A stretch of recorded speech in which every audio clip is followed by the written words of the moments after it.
What's up, and welcome to possibly the least glamorous car cleaning guru video you'll see this year. So the old V40 Gurumobile is still very much in the family, but has been severely neglected since I got the C30. So to combat the January blues, I thought I'd get out in the winter sun with my single bucket of shame and give the rusty old Swede some much needed TLC. So after upgrading to the T5 then, my parents adopted the estate, and although I sometimes nick it to take the dog out for a spin, I haven't personally touched it in 18 months.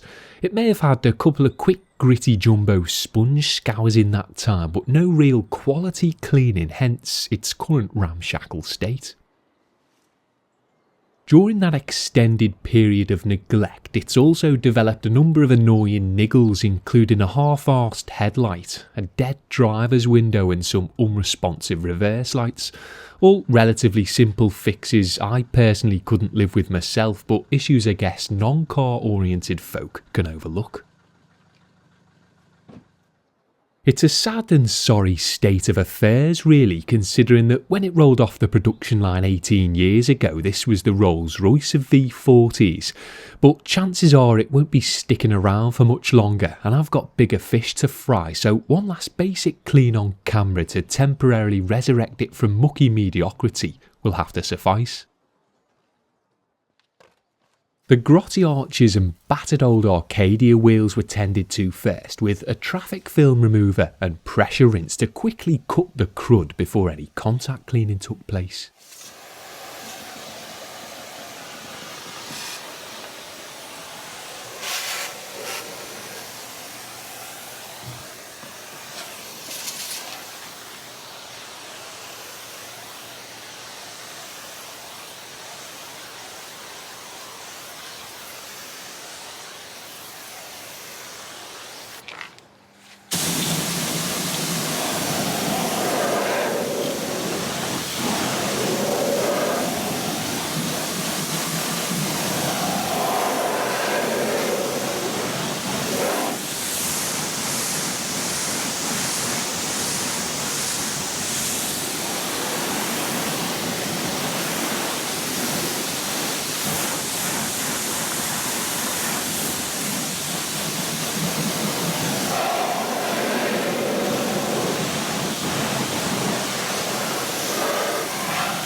While a pre-clean removed most of the dirt, the faces of the wheels were still treated to a healthy dose of Bilberry to help brighten them up, which was worked in with a couple of soft bristled brushes, including a Vikan item I often use for quickly cleaning the faces of wheels I'm not going too in depth on.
Following one final rinse off then, the old Arcadias were now looking as good as could realistically be expected.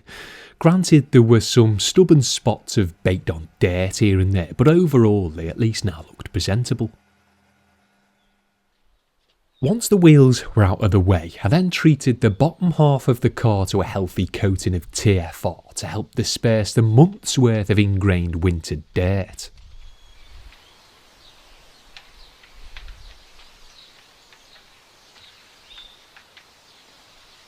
Before blanketing the rest of it in a thick layer of snow foam to give all areas a damn good pre-soak.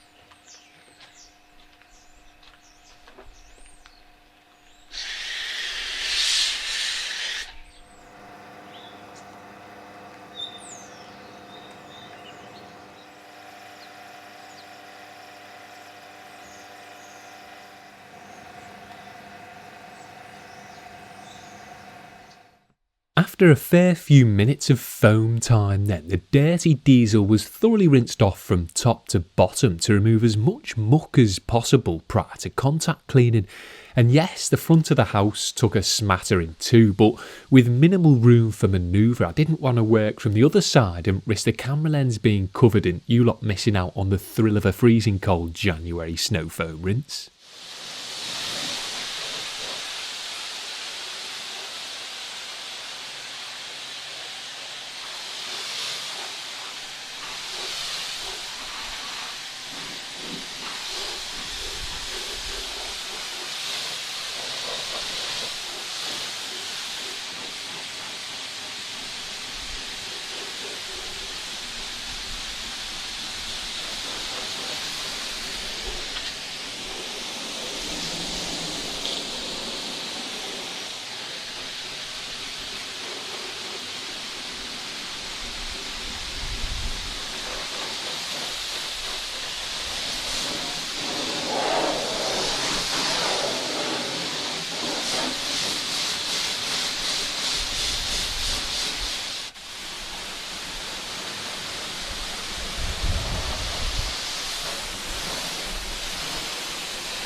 Once pre-cleaned, a single grit-guarded bucket was then filled and fizzed up with a strong shampoo mix, and I'm now apparently so accustomed to working in the cold that it didn't even cross my mind to fill it with hot water.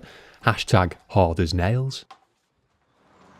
So, despite my hard as nails hands having not graced these particular body panels for a year and a half, the paintwork still felt surprisingly smooth, which shows that my previous efforts on the car must have done something. Either that or I'd mixed such a strong solution of shampoo that it would have felt slick on even a sandpaper-like surface. All parts of the car, including the rusty ones, were given a good scrub with the wash mitt to ensure it was as clean as possible prior to rinsing and drying, as it wouldn't be getting a great deal more than this, so it paid to be relatively thorough.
Once sufficiently scrubbed then, the car was thoroughly rinsed down one last time with the pressure washer to remove the lingering suds and stray dirt particles and leave it looking relatively clean and refreshed.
It was then time to put a new twisted loop drying towel from Autobrite to the test to rid the unprotected car of its uniform sheet of unfiltered water. Now, the towel certainly absorbed the water well, but its construction meant it felt quite rough to the touch. However, I suspect it's probably not designed to be yanked over the surface in a slapdash manner, but instead be gently drawn or patted over it.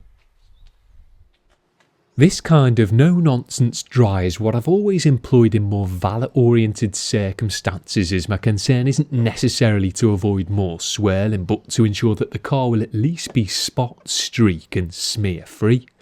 Lightly dabbing dry an unprotected car that's been rinsed with unfiltered water will likely leave light mottling behind, which is fine if it's then being cleansed or polished, but if not, then a thoroughly wrung out hands-on towel dry can still leave even a battered old car looking relatively fresh and crisp.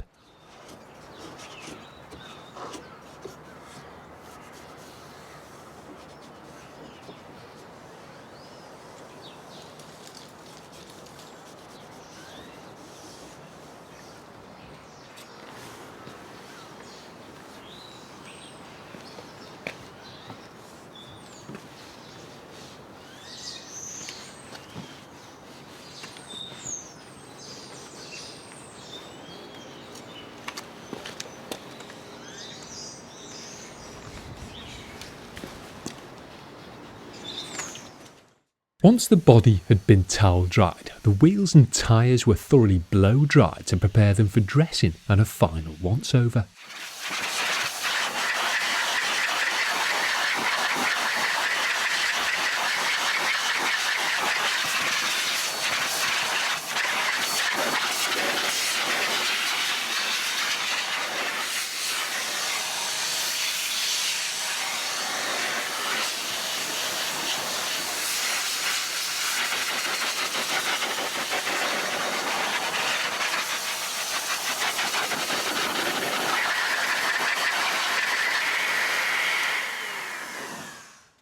I went with Gyeon Q2 Tire to tend to the rubber, and while I generally sponge tyre dressings, I decided to brush this one on for a change, but soon wished I hadn't, as the thick consistency of the product paired with the cool weather meant I had to use a hell of a lot of it to get anywhere.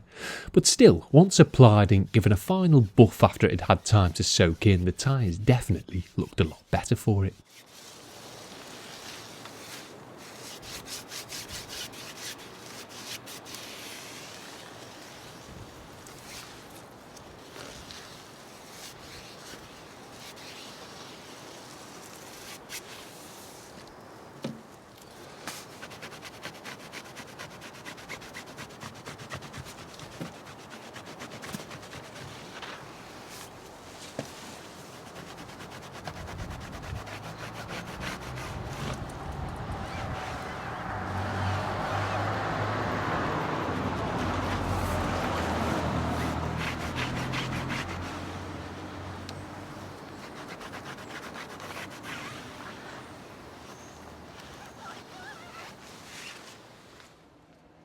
The penultimate part of the process then was to spritz the paintwork over with a wax-based detail spray to add an extra bit of shine to the tired old surface. And yes, I went with Finish Spray Exterior from Koch Chemie again because, well, why wouldn't I?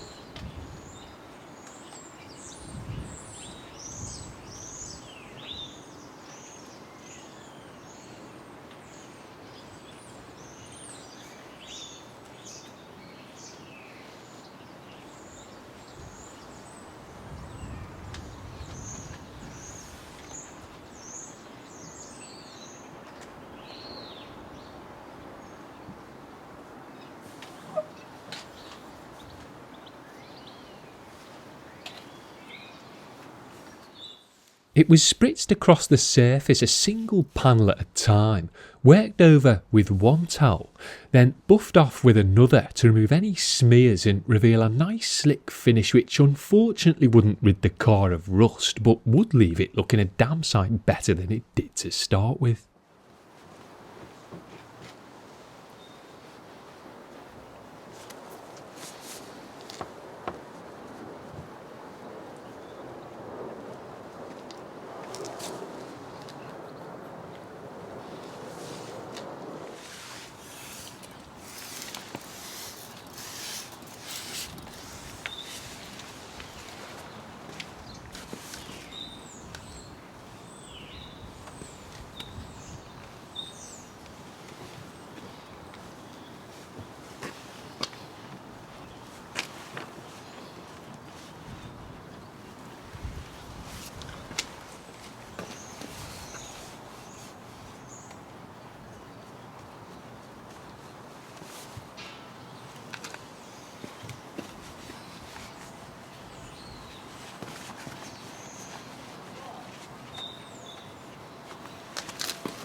Once all panels had been sprayed, wiped and buffed then, I decided to quickly dress some of the plastic trim on the bumpers as they were seriously letting the side down. I grabbed Gtechniq T1 for this as despite not being a dedicated coating, which is really what this trim needs, it still seems to last a while and gives a nice enough finish after being buffed over.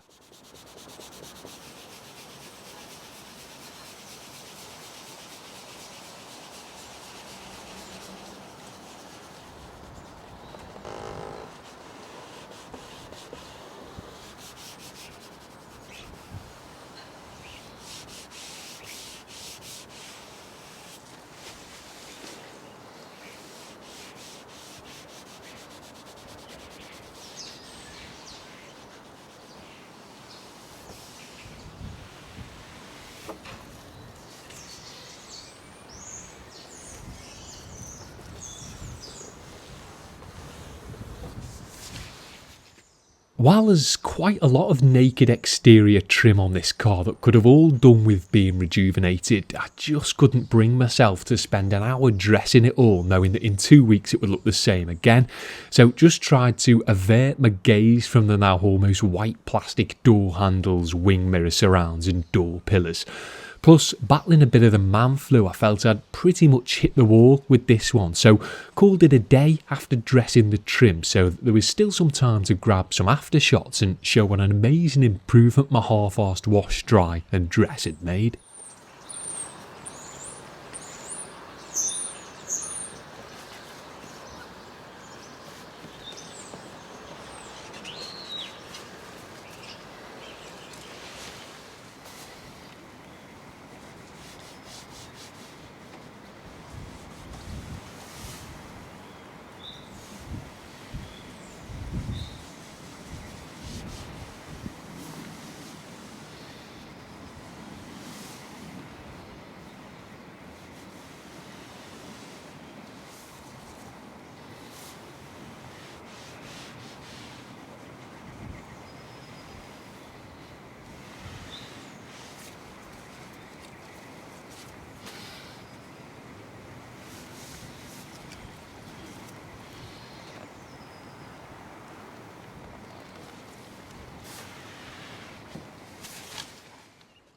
An 18-year-old car obviously isn't going to be fully restored with a bucket of suds in a few hours, but at least the old lump was no longer caked in months worth of crud and now looked somewhat cared for.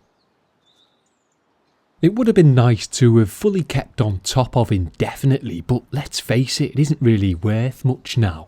It was always a means to an end, and even if everything was in tip-top working order, still wouldn't be the most pleasant car to keep hold of and daily drive in this day and age, what with its dirty Euro 3 diesel engine, brick-like ride quality and distinct lack of mod cons. I'm sure it'll be caked in filth again soon, but it was nice and clean for what will likely be the last time it'll grace the channel. So bid it a fond farewell, Happy New Year from me, and thanks for watching.